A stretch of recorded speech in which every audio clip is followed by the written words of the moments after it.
Welcome to the Reverse Diabetes Podcast, where we bring you real conversations, real hope, and real solutions for type 2 diabetes and prediabetes. I'm your host, Dr. Beverly Yates, ND, a licensed naturopathic doctor and blood sugar expert. Each week, I sit down with trusted medical professionals and health leaders to share insights, strategies, and stories to help you reverse type 2 diabetes naturally and live your healthiest life.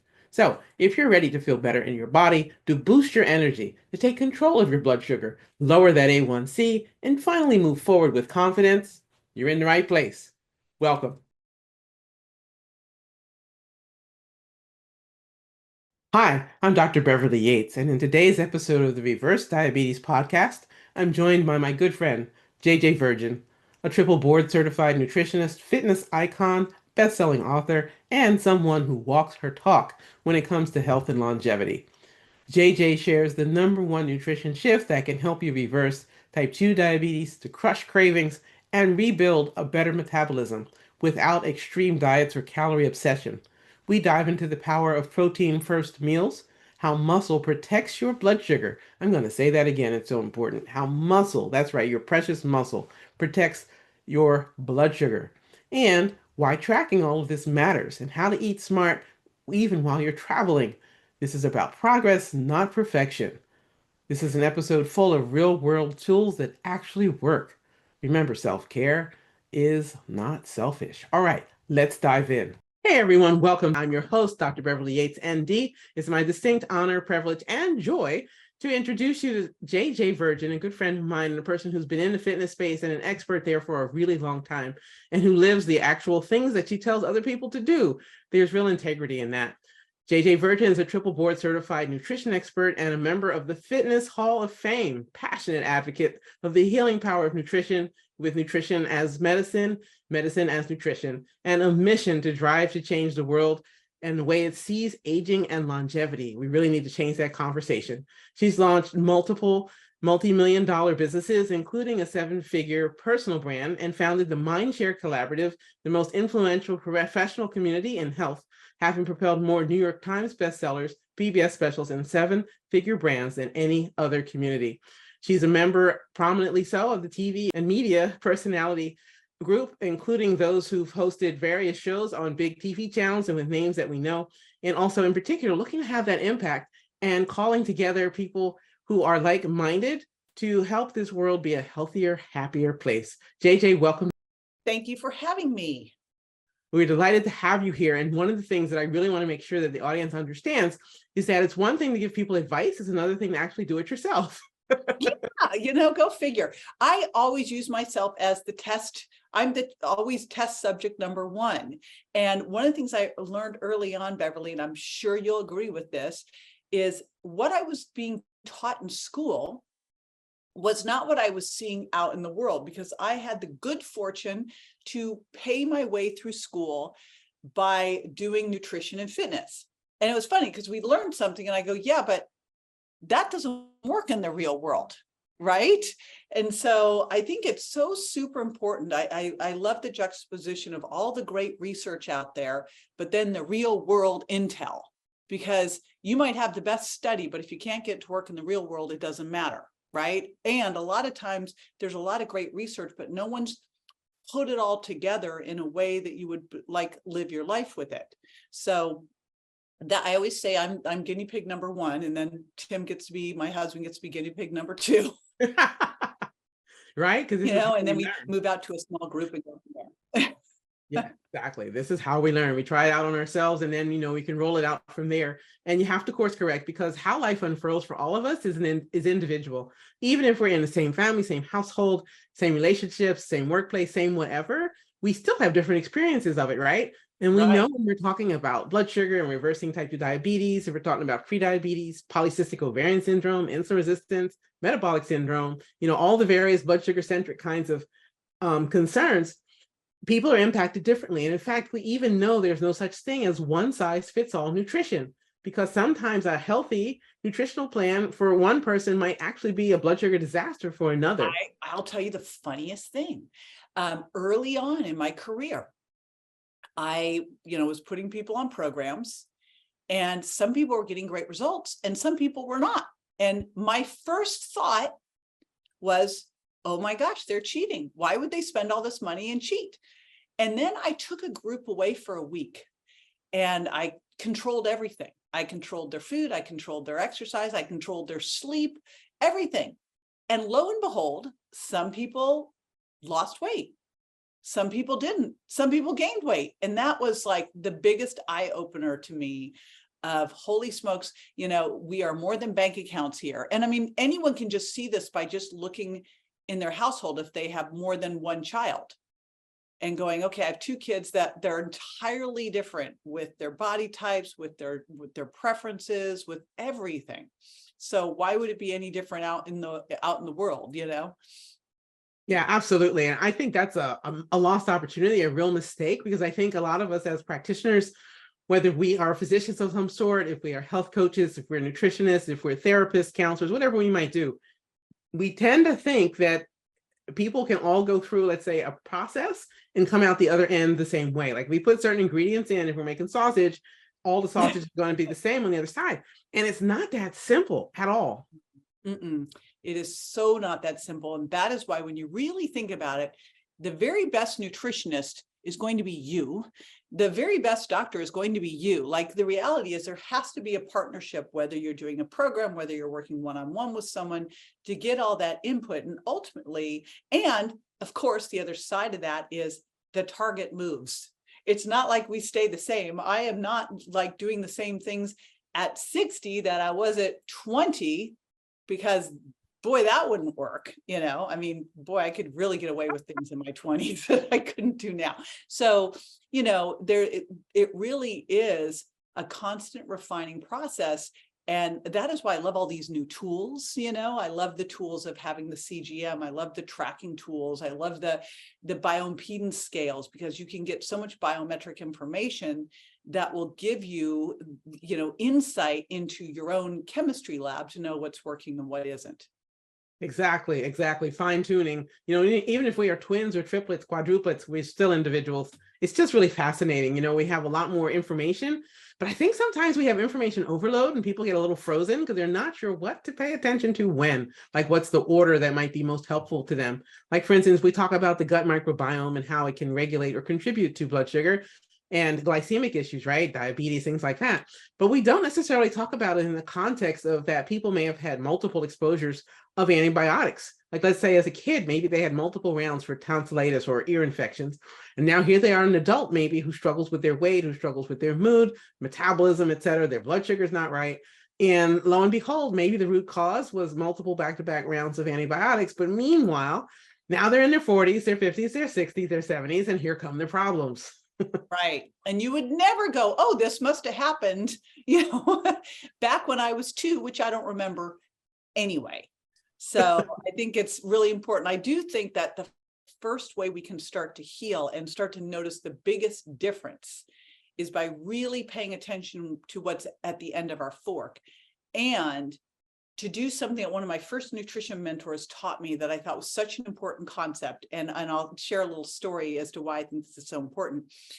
Back when I've seen a lot of people one-on-one, inevitably, they would come in and I always wanted them to bring a few days of what they'd been eating before I saw them.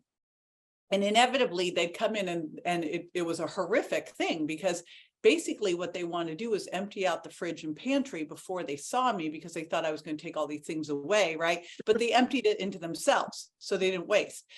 And I said, you're going to be really disappointed because I'm not going to tell you to cut out anything right now. All I want you to do is start to focus on what you're going to add. I know that if we add before we take away, first of all, the diet mentality is going to get gone, right? Like, I'm so sick of that piece. But what would happen if we started to eat like we were when we were children, where you actually got full, right? So if we started eating protein first and having better satiety, better thermic effect of food, then we made sure we got our non-starchy vegetables in, a little bit of fruit, like, you're full. All of a sudden you don't have the issues that you do before. So I do think that for so many of us, gosh, you start to make a couple shifts at the, with your fork, and you start to feel better fast. And that's the key, right? What's on your fork, what's on your plate, what's the portions? And some of us are just dragged all around in terms of how We respond to things like cravings and other urges because we don't ever feel that sense of fullness, of satiety. It's really kind of amazing to me. I remember as a kid, you and I are about the same age. I remember as a kid, I know you do too, that if you had a bag of chips as a kid, like a small bag, let's say, it was probably, I don't know, 25 cent, 15 cent. Obviously, prices have changed. But the portion, there were like 8 to 10 chips. You could Right. not possibly have overeaten that. It wasn't this giant bag of chips that you could, like kill somebody with. I mean, Well, do you remember, and then I want to talk about tracking, but do you remember going to McDonald's? First of all, it was like a treat and it was kind of expensive. yes. You would go to McDonald's and you would get that little tiny cup of either punch or orange soda. It was tiny. And then Tiny. you get that little bag of French fries and that little burger. Like it was a tiny little thing. There wasn't any of this big supersize me situation. I will tell you, I've started to work a little bit with one-on-one with clients again, and in preparation for my next book. And I'm really testing things out. And there is a piece to this program that is non-negotiable for me. And it has made such a major difference that I'm like, where has this been all my life? Now, granted, I've always made people keep food records.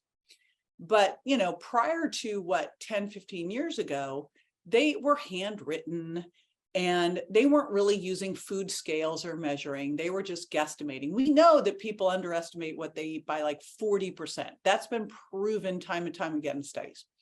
So now what I've done is I've said non-negotiable. You want to work with me? You have to have a food scale.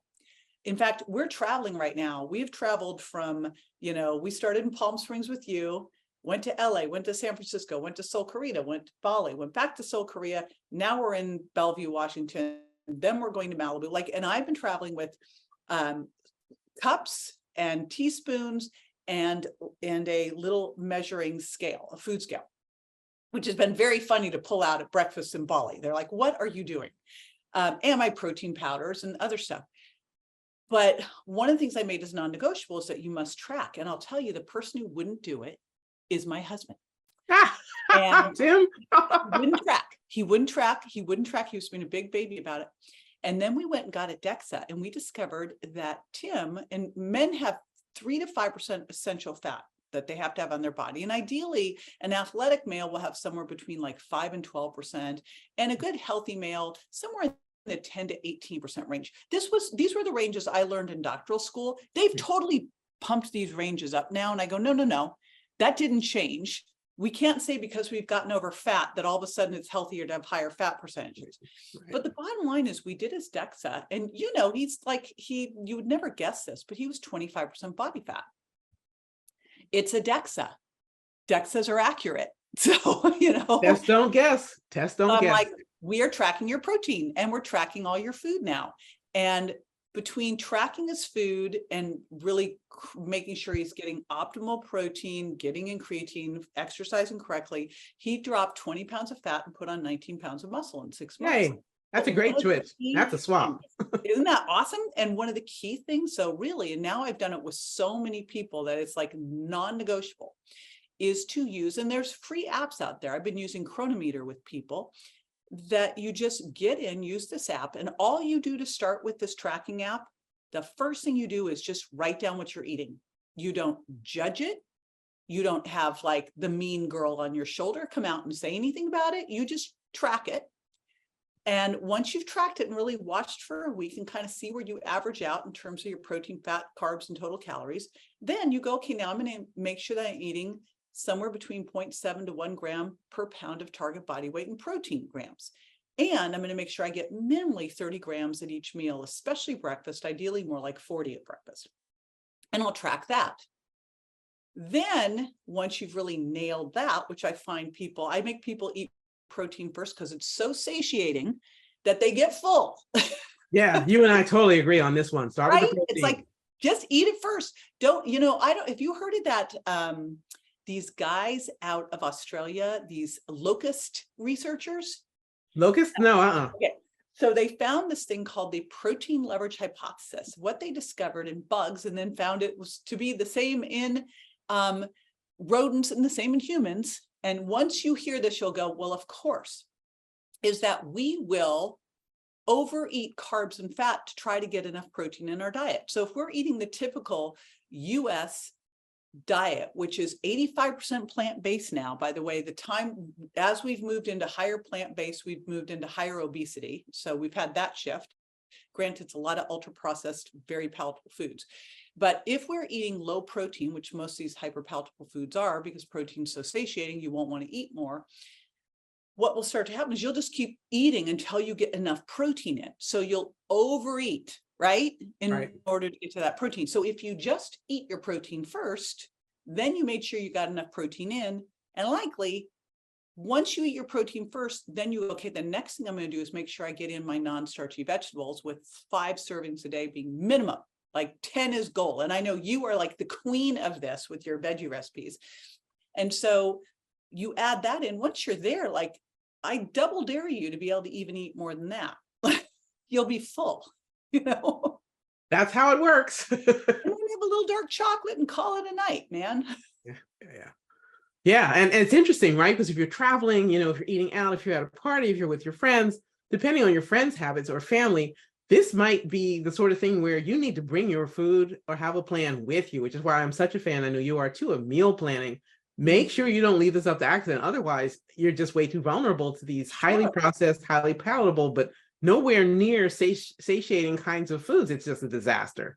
Right. Well, if you get hungry, all bets are off. So literally we checked into this hotel room here, and we have our protein powders. We've gotten this Siggy's 4 grams of sugar, high protein coconut blend yogurt. We went and got a chicken. Like, we are, and they're probably like, what are you doing in our hotel room? But we're set so that we are covered no matter what. And then we make sure we know, like, a lot of times we go to Whole Foods for dinner and we just eat there rather than going out, because we're kind of sick of eating out. But you can navigate this with a menu. You just look at the menu, you see what clean protein they have on the menu. It's like if they've got wild fish, or gosh, in Seoul, Korea, all the beef is grass-fed, grass-finished. It's the most amazing. So I ate beef at lunch and dinner every day, and loads of vegetables, and very like a low-fat, high protein, lots of veggies. They're fats basically from the meats that you're eating, and a little bit of extra. In fact, we went and had to have their fried chicken, because Dr. Tony Yoon's like, you must have the fried chicken in Seoul. And I'm like, really? And we go to get this stuff, and everything is cooked in olive oil. And I was like, it's so different. And all the chickens are on farms where they can eat what they want. Right? I know. So you first find that clean protein at a restaurant. Then I scan the menu and I go, what sort of really cool, yummy vegetables do they have? If they've got mushrooms, I'm in. I see that they can saute things in olive oil. I make sure it's olive oil, not some silly blend. And I always have salad with extra virgin olive oil on the side and some lemon juice. I have, extra veggies, drop the starches, and have protein. Easy. Done. Easy. Yeah, have to be intentional, and don't, decide, because the thing I don't think people appreciate is when you go to those ultra processed, highly palatable foods, they almost always have other chemicals that aren't listed on the ingredients that are meant to excite your tongue and your brain into hyperdrive to consume more of whatever it is. You can't win that way. So what JJ is saying is true. Take notes, friends. You got to stick with the nutrient dense real foods Yeah, it's crazy. So umami flavoring, what they'll do with a lot of these foods is they'll give it that umami flavoring that tastes like protein, but there won't be any protein in it. Like barbecued potato chips are a great example. And then the next thing you know, you're snarfing down a whole huge bag of these barbecued potato chips, but you're still hungry. Right. I noticed that years ago, before we had the behind the scenes info like we do now. I remember, I think it was in my teens, maybe 20s, when they started to introduce those barbecue flavored chips and some other things. And I had nothing to do whatsoever with healthcare. I was in engineering at the time. And I noticed if I ate them, I wanted more. And I was like, this is weird, because I've never struggled with that. And so thankfully I was quick to notice, hey, this isn't right for me. But I think for a lot of people, they have no clue. No, it's the cereal box. Like, who's ever gotten full from cereal? No one.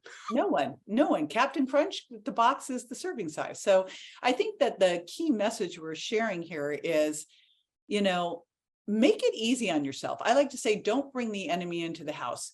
any of us sitting here faced with like Ben and Jerry's ice cream or some cookies or or chips or whatever, and hey, if they say they're healthy, if it's something that's a trigger food for you, like if it's a baked chip, it's still a chip.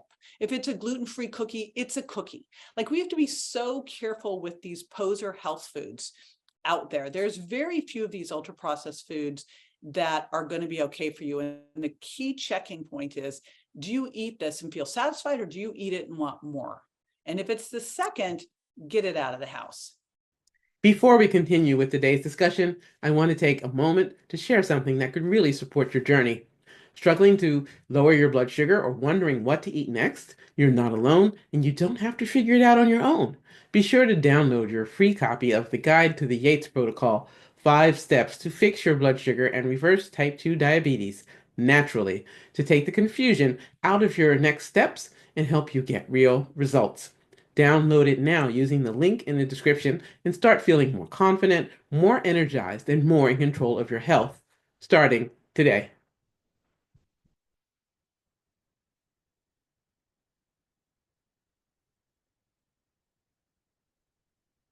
That's exactly right. So, friends, just trust your own body, your own gut. Notice how you feel. If you've got a crazy, busy, or really stressful life, take some deep breaths, slow down, and before you eat, take that pause. There's a reason why in many places around the world, people pray, they take deep breaths, they hold hands, they do something to acknowledge they're getting ready to bring things in to eat.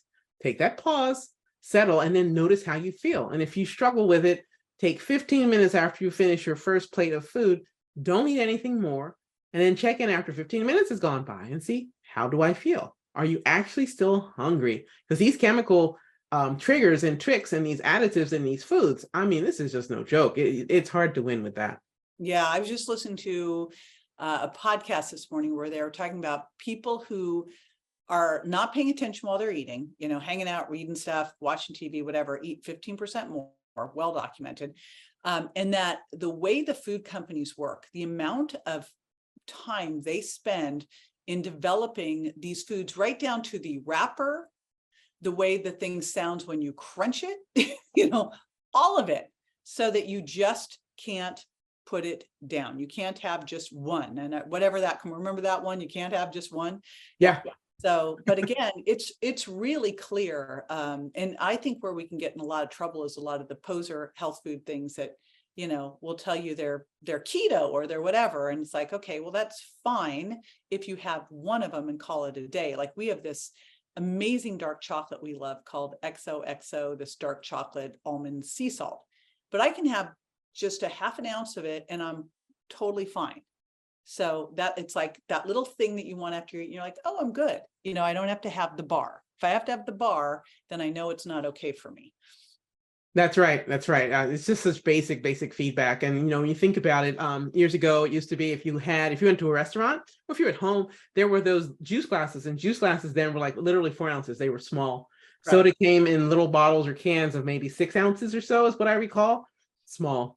And like you said before earlier, this whole idea of supersizing things or giving people more value for their money has been a complete trap, because a lot of us, when we start something, particularly depending on how we were raised, we may have had the messaging that said, you have to clean your plate, you have to eat everything. People are starving in some other part of the world. Whatever the messaging was, none of that was helpful. And now this is with the chemical hooks that have been added in. This is really unfair. So, it's not a shock that people are struggling with their metabolism, struggling with blood sugar. We've got so many more people now. There's rising, just shocking incidents, at least to me, of prediabetes and type 2 diabetes. And the way to turn it around and reclaim that power is making sure you pay attention to what you eat, what's on your fork.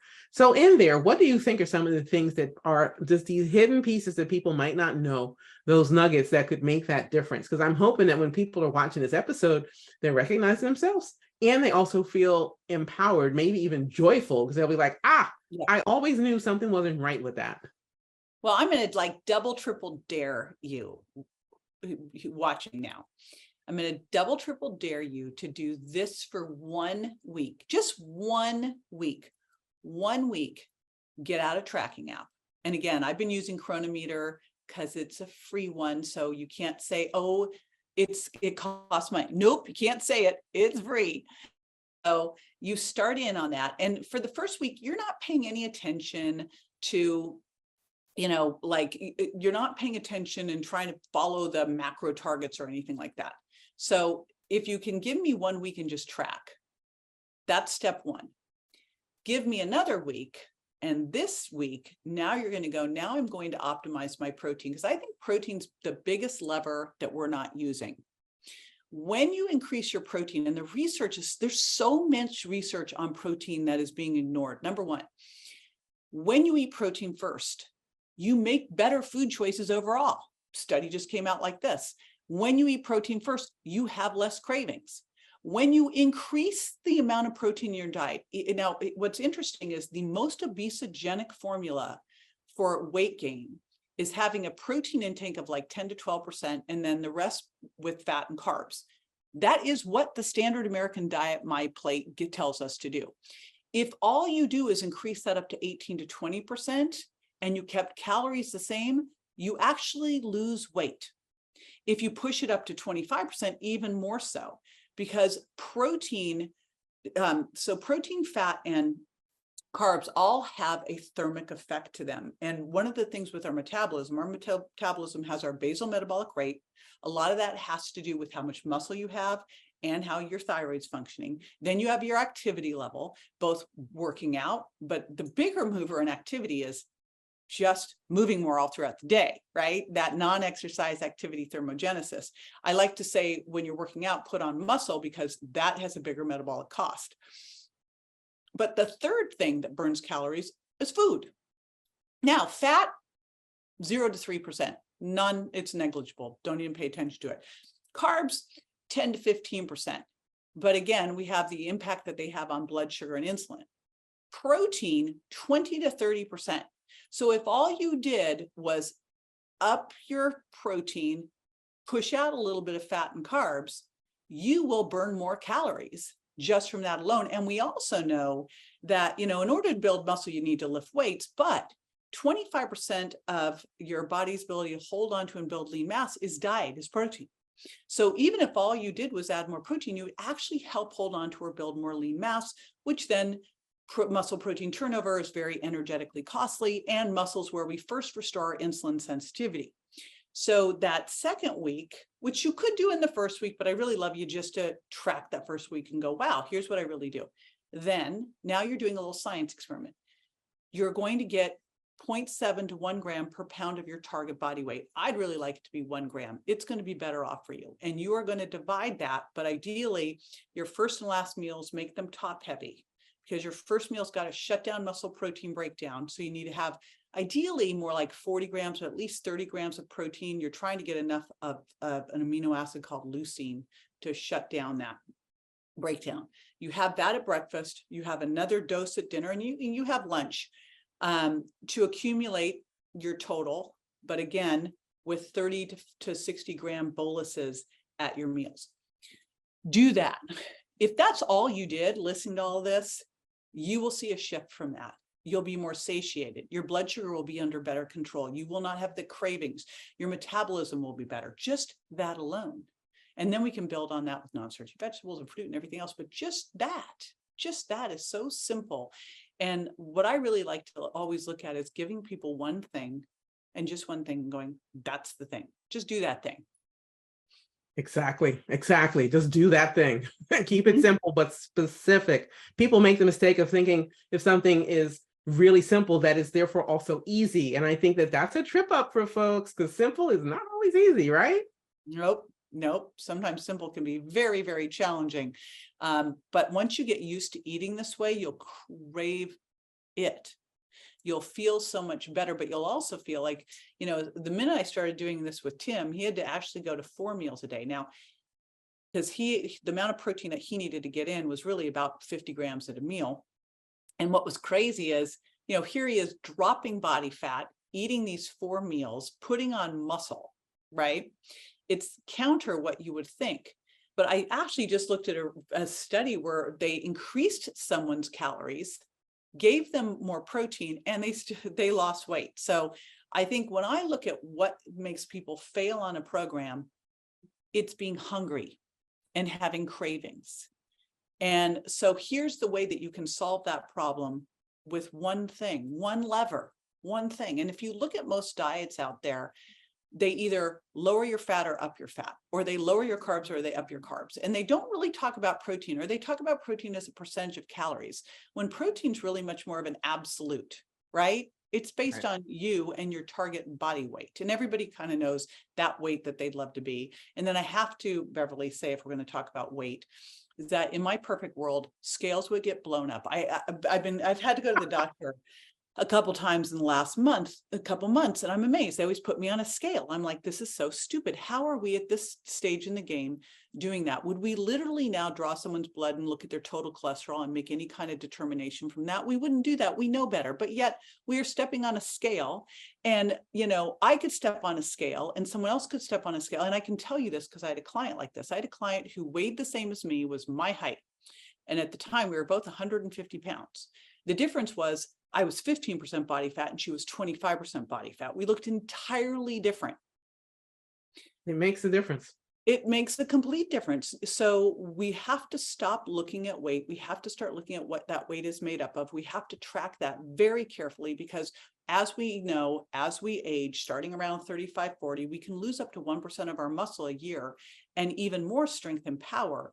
And when we're talking about blood sugar and diabetes, the fastest way you can start to turn that around is with muscle. The fastest way to restore insulin sensitivity and give sugar a place to go, because your muscle are sugar sponges, is by building muscle. And when you're building your muscle, you're going to help take that muscle that probably is a ribeye right now and turn it into a fillet, which is what we want, right? Kettlebells. So, that's the other piece of it, is that we have to be tracking and looking at a scale, not as some mean person. A scale is a biometric tool. You would never have your blood pressure taken at a doctor's office and get all this guilt and shame about it. Yet we step on a scale and freak out completely. If we are looking at pulling that scale apart and knowing what's skeletal muscle, what's body fat, and what's visceral adipose tissue, more importantly. And then we are given specific parameters on how to improve the skeletal muscle, which is way more inspiring and aspirational than sitting here trying to lose weight. I contend that, I could help someone lose weight. What I'd have them do, if someone needed to lose a lot of weight quickly, and I actually had to do this, getting someone ready for a film, we basically starved them and had them sit on the couch. Because we wanted to have them lose as much muscle as possible, so they'd look gaunt and starved. If you want to lose weight, that's how you lose weight quickly and dehydrate yourself. If you want to change your body composition for life, you put on muscle, and muscle is going to burn fat, and muscle is going to improve insulin sensitivity, and muscle is going to raise your metabolic rate, and muscle will fix everything. So it's a different way of looking at things. Absolutely. And that is how we are built. That's how it works. That's physiology. So much of what goes on in the typical scenario for caring for health in the US, to me, is more about disease management and not health care. And you're drawing that great distinction here around how we use some of these tools and these routine measurements that we use that frankly aren't helpful. Instead, if you look at people's body composition and guide them on what they need to change specifically so that can improve and be healthier for them, so they can have a long, healthy lifespan, avoid falls, fractures, all that stuff, it's a completely different mindset. But it's not what most people run into when they go to the doctor's office. They almost always have to go somewhere else if they're going to really get that kind of insight, is what certainly has been my even personal experience recently. I've had some adventures. I'm like, this is not even scientific. What the hell are you all doing? Isn't it wild? Because you think, because we're so away from it, like as I went back in, I went, it's still like this? Like they're still looking at this like this? I'm sitting here lecturing the doctors on this going, hey, I literally, this doctor that was giving me my diagnosis, I go, you look a little frail. Right? And she's writing down the stuff that I'm telling her to do, because I'm like, I don't understand. Like, what are you like? Why are you like this over here? Because she's looking at me, And so I think it's really important for us to realize that we really have to be our own practitioner and start this at home. I think everyone should be getting a DEXA scan every 6 months and then correlating it with a bioimpedance scale at home. You can get bioimpedance scales now for cheap. It used to be that they were hundreds of dollars. Now you can get it for like 20, $30. Yeah, So the price has really come down. yeah, and you're just correlating it. It's not going to be totally accurate, but you're looking for the relative changes there and then correlating it with the DEXA. But that between that tracking and the app tracking, all of a sudden you can take your health into your own hands and you can start to see, oh, especially if they're wearing a CGM, you can start to see in real time what you're doing and what you want to do more of, right? And what you should do less of. And boy, again, I look at the CGM and go, all we need to really focus on here, if we're focusing on putting on muscle and then understanding like what happens when you go to the gym and really push heavy weights and what's going to happen with your CGM at that time. Because like I've cranked my blood sugar up at the gym, Beverly, to 200. Nice. Yeah. And I was so excited about it. Of course, the CGM's like alarming. And I'm like going, no, this is good. I'm going to suck a lot of sugar into my muscles after this because I'm using a bunch. Yeah, people get a little confused sometimes and they see that spike that happens when you do heavy, hard work, when your exercise is more intense, and they're like, oh no, my blood sugar is terrible. Like, no, no, no, no. Your body is responding. You put on the demand and your body's now giving you the fuel. You want Right. that. It's not going to stay there forever. And if you do it regularly, it'll be so efficient and you'll see it come beautifully into range shortly after you stop the exercise. So don't get confused about what that means. I know. And then you've just given, I like the visual of your muscles are sugar sponges. Yeah, blood sugar sponges. Right? Like, and all of a sudden you did that workout and really hard and your sponges now have been like kind of wrung out and they're ready for it again. So it's perfect. Give your carbs a place to go. You got to earn your carbs, right? Exactly. When we're little kids and we're so active and running around, it's not a struggle. And then we get on to our adult life. And, for many people, the way they work, it is so sedentary. There's very little physical activity throughout the day. So if you aren't intentional about this, it is easy for this to get, to become very unfavorable. So now we want to tip the scales in the other direction. So it's easier to be healthy. Got to make it cool. easy. Super cool. Thank you so much, JJ, for helping spread the good word here and helping people to understand, how they can reverse type 2 diabetes, how they can get better control of their blood sugar and other glycemic kinds of issues. Could be PCOS, insulin resistance, metabolic syndrome, pre-diabetes, etc. All of the things, they are related. The good news is that we can all take power back and be in charge of our own health and make sure that what we're doing is effective for us, and we aren't identical, and that's awesome. We have to work with whatever we have to make it better for tomorrow. All right, friends. So as you watch our episodes and our various sessions, please be sure to share them with others that that care about their health or who might be particularly interested in these topics. And it just makes such a difference if you partner with us. My own goal to reach 3 million or more people over a course of time who have type 2 diabetes, pre-diabetes, other blood sugar problems. It'll just make all the difference. So let's help each other live our healthiest, best life. Thank you so much. Thanks for listening to the Reverse Diabetes Podcast. I hope that you're walking away with new insights and the encouragement to take your next best step. If this episode helped you, please take a moment to subscribe, leave a review, and share it with someone that you know. Before you go, don't forget to download your free copy of the Guide to the Yates Protocol, 5 Steps to Fix Your Blood Sugar and Reverse Type 2 Diabetes Naturally. It's the same proven framework I've used to help thousands of people get real results without extreme diets or expensive medication. Check the link in the description below to grab your copy and take your first step toward better blood sugar control today. Until next time, stay consistent, stay hopeful, and keep moving forward. Remember, this is about progress, not perfection.